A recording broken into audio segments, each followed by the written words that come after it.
National crime record bureau की एक report आती है जो काफ़ी गंभीर रिपोर्ट है, काफ़ी हैरान करने वाली रिपोर्ट है। ये बताती है हमारे देश में पहले जो सुसाइड होते थे सबसे ज़्यादा वो किसानों में थे, बट आज की डेट से सबसे ज़्यादा सुसाइड किसानों में नहीं है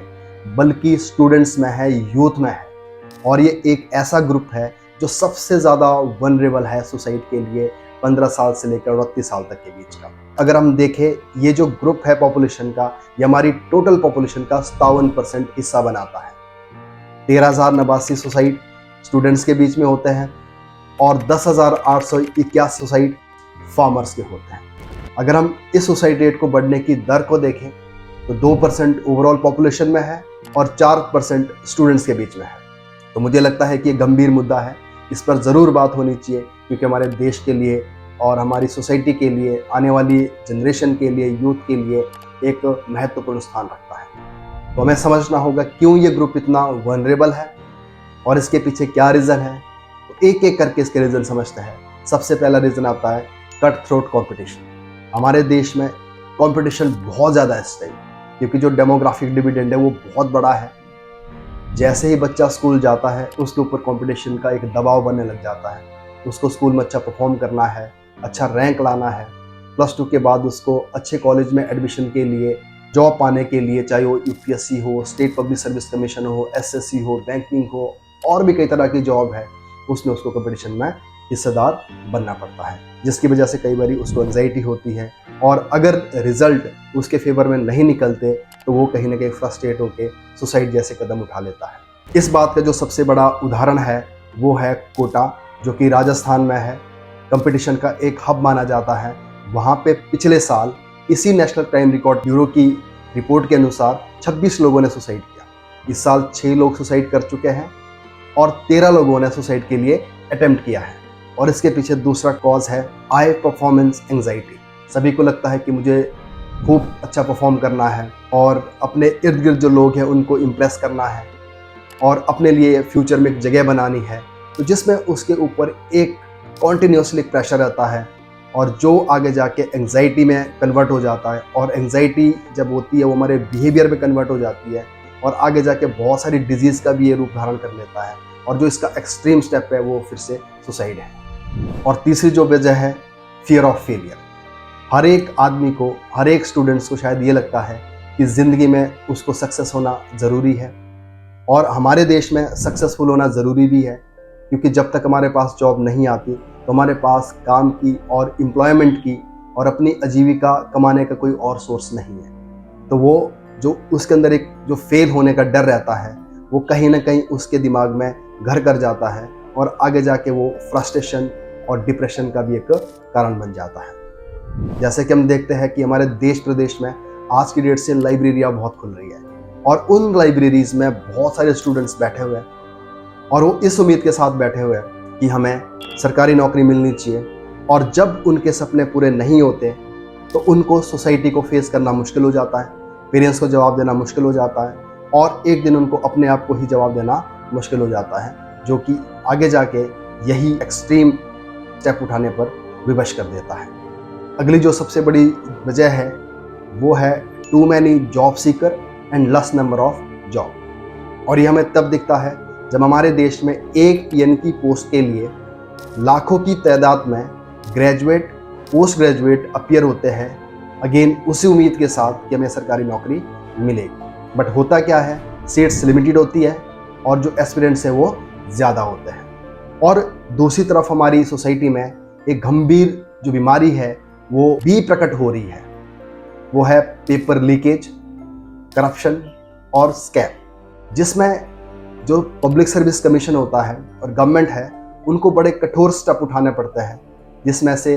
कुछ स्टेप्स इतने गंभीर हो जाते हैं जो बच्चों को अनरेस्ट कर देते हैं, उनको फ्रस्ट्रेट कर देते हैं। जैसे पेपर को डिले करना, पेपर को कैंसिल करना, रिजल्ट टाइम से ना निकालना और फर्दर आगे नौकरियां ना निकालना। इस तरह के केसेस हमें राजस्थान और भी बतेरे सारे जो कमीशन है वहाँ में देखने को मिले। और हमारी स्टेट हिमाचल प्रदेश में पुलिस कांस्टेबल के पेपर निकलता है जिसमें एक बहुत बड़ा स्कैम होता है जहाँ पे पेपर लीकेज हो जाती है, जिसकी वजह से हिमाचल प्रदेश सरकार ने इतना बड़ा कदम उठाया कि हिमाचल जो सबऑर्डिनेट बोर्ड है उसको ही बंद कर दिया, जिसकी वजह से जो सबऑर्डिनेट बोर्ड ने एग्ज़ाम कंडक्ट किए हुए थे उनके रिजल्ट पेंडिंग पड़ गए, और जो नई जॉब निकलती थी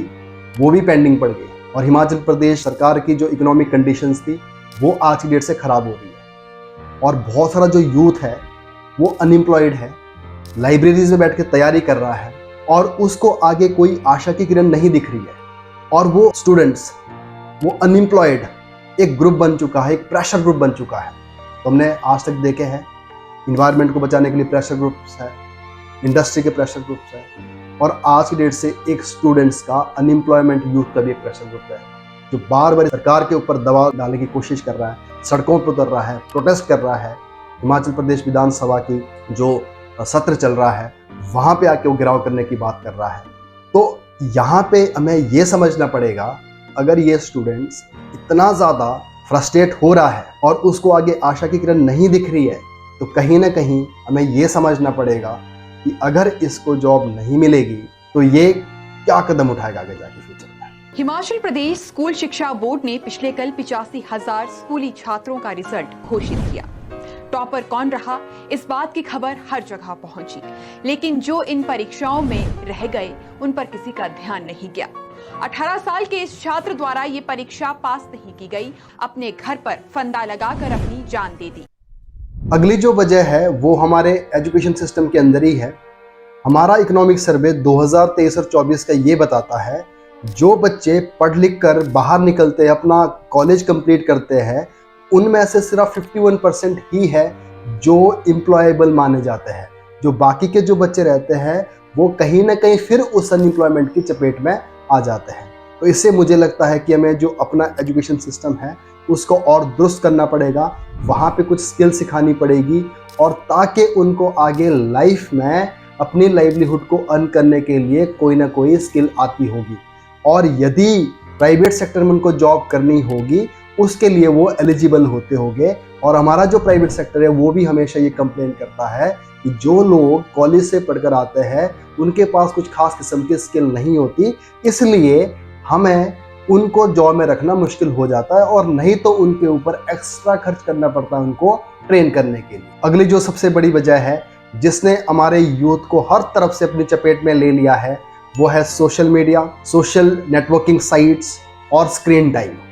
यूएसए में न्यूयॉर्क यूनिवर्सिटी की एक स्टडी है, वो ये बताती है जो ब्लू लाइट इफेक्ट है वो यूथ को बहुत ज़्यादा हैम्पर करना है, पर्टिकुलरली उनके हेल्थ वाइज। जो हमारे शरीर में मेलाटोनिन नामक का एक हार्मोन सिक्रीट होता है, उसकी जो प्रोडक्शन है वो ब्लू लाइट इफेक्ट से इम्पैक्ट होती है। और ये जो हार्मोन है हमारी बॉडी के अंदर, ये हमारा सर्काडियन साइकिल है जिसको हम वेक एंड स्लीप साइकिल बताते हैं, उसको ये अफेक्ट करता है, जिसकी वजह से जो स्टूडेंट्स है, जो यूथ है, वो स्लीपलेसनेस फील करता है और उसको फटीग महसूस होती है, डिसीजन मेकिंग पुअर हो जाती है और नेगेटिव थॉट से घिर जाता है, जो आगे जाके एंजाइटी में, उसके बिहेवियरल चेंजेस में कहीं ना कहीं सुसाइडल जैसे खतरनाक कदम की तरफ आगे बढ़ जाता है। इस वर्चुअल वर्ल्ड में अगली जो प्रॉब्लम है वो है फेक न्यूज़। जो सोशल मीडिया में कुछ वीडियोस अपलोड करते हैं वो अच्छी तरह से स्क्रिप्टेड होती है, मैनिपुलेटेड होती है, और उसके पीछे जो ऑब्जेक्टिव होता है या तो अपने सर्विस और प्रोडक्ट को बेचना होता है और अपना व्यूअरशिप बढ़ाना होता है। और जब इसको एक इनोसेंट इंसान जब देखता है तो उसके लिए ये एक प्रॉब्लम खड़ी कर देती है, और उसको ये समझ नहीं आता कि क्या सच है और क्या झूठ है और कैसे इसके साथ डील किया जाए। और यहाँ भी एक एंजाइटी का कॉज बन जाता है जो कि आगे जाके एक कठिन और मुश्किल स्टेप उठाने पर मजबूर कर देता है। जो आज का दौर है वो रील और ब्लॉग बनाने वाला है। तो जो रील और ब्लॉगर्स है वो अपने कंटेंट को बहुत अच्छी तरह से स्क्रिप्ट करते हैं और अपने इर्द गिर्द और अपने जीवन की उन परिस्थितियों, उन क्षणों को दिखाते हैं जो उनके लिए बहुत ही ज़्यादा सुखदायी है, और जो उनकी अचीवमेंट को दर्शाते हैं, और जो उनकी पॉजिटिव साइड को दिखाते हैं, और जो नेगेटिव साइड है वो कभी भी इन रील्स और ब्लॉग में नहीं दिखाई जाती।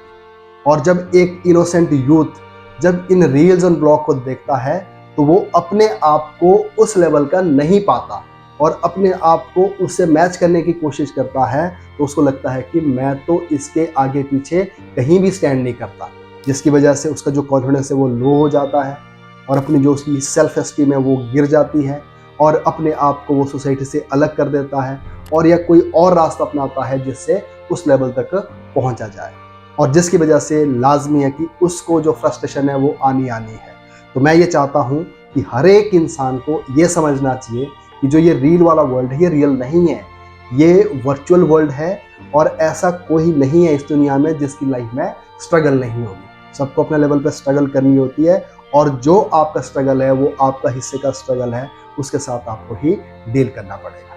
इसी सोशल नेटवर्किंग साइट का एक और भी काला सच है, वो है cyber crime and cyber bullying. National crime record bureau की रिपोर्ट ये बताती है आज हमारे देश में 33% जो यूथ है या तो इसका विक्टिम है या तो इसका कल्पिट है, और देखने में ये भी आया है कि जो 15% लोग इसके विक्टिम है वो कहीं ना कहीं सुसाइड का शिकार हो जाते हैं। तो हमें इसको भी ध्यान में रखना पड़ेगा, इसके लिए अच्छे लेजिस्लेटिव एक्शन लेने पड़ेंगे कि ये जो साइबर बुलिंग है, साइबर क्राइम है, इसको रोका जाए। तो अगर स्थिति इसी तरह से रही तो मुझे लगता है कि हमारा जो देश का यूथ है वो खुश नहीं रह पाएगा। तो एक तरफ तो हम बात करते हैं कि हिंदुस्तान 2047 तक एक डेवलप्ड नेशन बन जाएगा और आने वाले कुछ ही सालों में हम दुनिया की 5 ट्रिलियन इकोनॉमी बनेंगे और सबसे बड़ी इकोनॉमी बनने का सपना देखते हैं, और एक तरफ हम देखते हैं कि हमारा जो यूथ है वो कितना खुश है।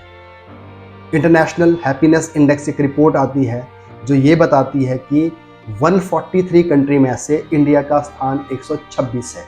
और इतना लो है कि हमसे आगे पाकिस्तान और नेपाल भी है। तो हम बात करते हैं इस प्रॉब्लम के सोल्यूशन क्या हो सकते हैं। अगर इतनी बड़ी प्रॉब्लम है तो हमें इसके जो सोल्यूशन है वो हमें फैमिली सिस्टम पे,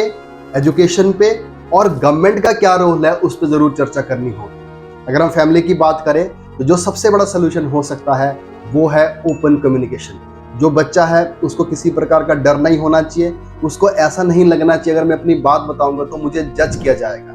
तो उसकी बहुत सारी प्रॉब्लम्स होती है, उसको डर लग रहा होता है, उसको फेलियर से डर लग रहा होता है और उसके जीवन में कुछ इस तरह के हार्मोनल चेंज भी आ रहे होते हैं जहाँ पे वो ओपनली कम्युनिकेट नहीं कर पाता। जब उसको लगता है कि मेरी फैमिली मेरे साथ है, मैं इसके साथ आसानी से अपनी बात कर सकता हूँ, तो उसका जो ये स्ट्रेस लेवल है कहीं ना कहीं कम हो जाता है और उसको अपने परिवार के अंदर ही एक सोल्यूशन मिल जाता है। दूसरा है कि हमारे देश में एक एक्सपेक्टेशन रखी जाती है हर एक बच्चे से, तो जो कन्वेंशनल तरीका है कि ये एक्सपेक्ट किया जाता है कि हमारा बच्चा डॉक्टर बनेगा, इंजीनियर बनेगा और या तो IAS ऑफिसर बनेगा। तो मुझे लगता है इस अप्रोच को भी हमें छोड़ देना पड़ेगा, क्योंकि आज की डेट से जो बच्चे का टैलेंट है, जो उसकी प्रतिभा है, उसको समझना चाहिए और जिस तरफ वो जाना चाहता है उस तरफ उसको सपोर्ट करना चाहिए। क्योंकि आज एक क्रिएटिव वर्ल्ड है, टेक्नोलॉजी का दौर है, AI बेस्ड टेक्नोलॉजी आ चुकी है, तो जिसमें एक होनहार बच्चा अपनी पोटेंशियल के हिसाब से अपना जो उसका पाथ है उसको आसानी से फाइंड आउट करता है, तो उसमें फैमिली को हमेशा उसका सपोर्ट करना चाहिए। और तीसरी जो इम्पोर्टेंट बात है, अगर लगता है कि अगर बच्चा किसी न किसी प्रॉब्लम से जूझ रहा है, ओपनली नहीं बोल रहा है, तो मुझे लगता है कि किसी एक्सपर्ट की जो ज़रूरत है वो पड़ जाती है। तो एक्सपर्ट की काउंसलिंग लेने में भी कोई एतराज़ नहीं होना चाहिए, क्योंकि हमारी सोसाइटी में आज की डेट से अगर कोई मेंटल प्रेशर आ रहा है, अगर किसी साइकेट्रिस्ट की या किसी डॉक्टर की हेल्प ली जाती है तो उसको एक सोशल स्टिग्मा समझा जाता है। मुझे लगता है इससे भी हमें मुक्त होना पड़ेगा। अगर हम नेक्स्ट लेवल पे बात करें वो है एजुकेशन सिस्टम, तो हमारा जो एजुकेशन सिस्टम है वो ज़्यादा फोकस डिग्री लेने पर करता है और यहाँ पे ये ध्यान नहीं रखा जाता कि एक अच्छी ज़िंदगी जीने के लिए कौन कौन सी रिक्वायर्ड स्किल्स है। जैसे आपके पास एक परसिवरेंस होना चाहिए, डिसीजन मेकिंग होना चाहिए, हार्ड वर्किंग होना चाहिए, प्रेशर हैंडल करने की कैपेसिटी होनी चाहिए और इसके साथ साथ वोकेशनल ट्रेनिंग और एजुकेशन ज़रूर होनी चाहिए, ताकि जब उसकी एजुकेशन कंप्लीट हो जाएगी तो वो अपनी लाइवलीहुड को कमाने में सक्षम हो सके। और दूसरी बात है, जो एकेडमिक प्रेशर रहता है, एक एग्ज़ाम का प्रेशर रहता है, उसको भी कम कर देना चाहिए और स्कूल के अंदर कुछ ऐसी एनवायरनमेंट होना चाहिए, ऐसा एक काउंसलिंग सिस्टम होना चाहिए जहाँ बच्चे का जो प्रेशर है उसको कम करने के ऊपर काम किया जाए। अगर हम नेक्स्ट लेवल पे बात करें वो है गवर्नमेंट की, तो मुझे लगता है कि आज की डेट से हमारी सरकार को बहुत ज़्यादा संवेदनशील होने की ज़रूरत है बच्चों के प्रति, यूथ के प्रति, क्योंकि ये हमारी पॉपुलेशन का एक बहुत बड़ा चंक है, 57% ये कंट्रीब्यूट करता है पॉपुलेशन बनाने में। अगर इसको सही से ट्रेन किया जाए, इसको स्किल्ड किया जाए, इसके मन से डर और फ्रस्ट्रेशन दूर की जाए और इसे लगे कि हमारे साथ सरकार खड़ी है, तो ये एक एसेट्स के रूप में हम इसको आगे देश को ले जाने में यूज़ कर सकते हैं। पर दुर्भाग्य यह है कि जो स्टूडेंट्स हैं उनकी बात नहीं होती, उनके अकॉर्डिंगली पॉलिसी नहीं बनती और सरकार को चाहिए तो जो जॉब लेने का एक स्कोप है वो बड़ा नैरो है अभी, और उसको डाइवर्सिफाई करना चाहिए ताकि डिफरेंट फील्ड में अपनी स्किल के बेस पर, अपने टैलेंट के बेस पर, एआई के बेस पर, टेक्नोलॉजी के बेस पर बहुत सारे एरियाज है जो ओपन किए जा सकते हैं इन बच्चों के लिए। और दूसरी बात, जब ये इस तरह के फ्रस्ट्रेट हो जाता है, डर बैठता है इनको, तो उस टाइम काउंसलिंग होनी चाहिए इनकी, और वो स्कूल लेवल पर, कॉलेज लेवल पर, इवन जहाँ पे उनका वर्क एनवायरनमेंट है, अगर कोई जॉब कर रहा है वहाँ भी इस तरह की सुविधाएं होनी चाहिए। और अगर किसी को और ज़्यादा डर सता रहा है, उनको इमीडिएटली हेल्प चाहिए, तो इसके लिए फ्री हेल्पलाइन नंबर ज़रूर होना चाहिए। तो बहुत बारी ऐसा हो सकता है कि जब कोई बच्चा स्ट्रेस में है, अगर कोई उसकी बात सुनने वाला है और उसको इमीडिएटली रिलीफ पहुंचाने वाला है, तो वो सुसाइड जैसे खतरनाक कदम उठाने से बच सकता है। नेक्स्ट मैं बात करूंगा यूथ के बारे में कि उनको भी इस तरह से जो ये खतरनाक स्टेप है उनको लेने से बचना चाहिए और अपने अंदर कॉन्फिडेंस जगाना चाहिए और अपनी स्किल को बढ़ाना चाहिए और ये समझना चाहिए कि अगर मेरी आज इस क्षेत्र में हार हुई है तो इसका मतलब जीवन की हार नहीं हुई है। अभी आपने एक बैटल हारी है, वॉर तो भी बाकी है, और उसके लिए आपको कॉन्फिडेंट होना पड़ेगा और अपने अंदर कुछ नई स्किल्स पैदा करनी पड़ेगी और हर बारी अपने आप को रीइन्वेंट करना पड़ेगा। और मुझे ये लगता है कि आज की डेट से हम एक ही स्किल को सीख के पूरी ज़िंदगी नहीं चल सकते, हमें नई नई स्किल्स सीखनी पड़ती है और जिससे हम आगे बढ़ सकें। तो मैं यही उम्मीद करूँगा कि एक गंभीर मुद्दा है, इस पे ज़रूर बात होनी चाहिए, एनजीओज़ को आगे आना चाहिए, इंटेलेक्चुअल लोगों को आगे आना चाहिए, सरकार को आगे आना चाहिए और यूथ को भी आगे आना चाहिए, ताकि इस तरह के जो कदम हैं आने वाली जनरेशन फिर से ना उठाए। धन्यवाद।